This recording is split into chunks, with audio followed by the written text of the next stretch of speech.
Hello everyone. সকালবেলা ক্লিনিকে এসে ক্লিনিক সাজানো হচ্ছিল, এখানে বেলুন ফোলাচ্ছে আর আমি এখানে স্টিক বানাচ্ছিলাম। কেন স্টিক বানাচ্ছিলাম সেটা হচ্ছে বাইরেটাও সাজানো হয়েছিল, যেহেতু কাল ছিল চিলড্রেন্স ডে, তো সেই কারণেই আমাদের ক্লিনিকে ক্যাম্প ছিল, কালকেও ছিল আজকেও ছিল। যেহেতু পাশেই আমাদের একটা স্কুল আছে কিডসি আর ডে কেয়ার, তো সেখান থেকে সমস্ত স্টুডেন্টরা এসেছিল, ওদেরই সমস্ত চেক আপ হয়েছিল। আর এখানে ভীষণ এক্সাইটেড ছিল বাচ্চারা। আর মেডিসিনের তো কোনো ব্যাপার নেই সেরকম, জাস্ট চেক আপই হয়েছিল। তো কেউ কেউ ক্যাভিটি ফ্রি ছিল, তারা খুব খুশি ছিল, যেমন অনেক বাচ্চাই ক্যাভিটি ফ্রি ছিল।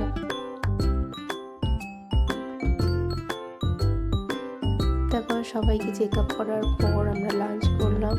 লাঞ্চে আমি জাস্ট ভেজিটেবলস কিনেছিলাম, বিকজ অনেকটা সকালে জয়েনিং ছিল, তো সকালবেলা ঘুম থেকে উঠে রান্না করা হয়নি বা করতে পারিনি, তো তাই ক্লিনিকের বাইরে থেকে বিরিয়ানি নিয়েছিলাম একটা, এটাই খেয়েছিলাম। যেহেতু আমার ক্লাস ছিল ওই দিনে সন্ধ্যায়, তো সেই কারণে বিরিয়ানি খেয়েছিলাম।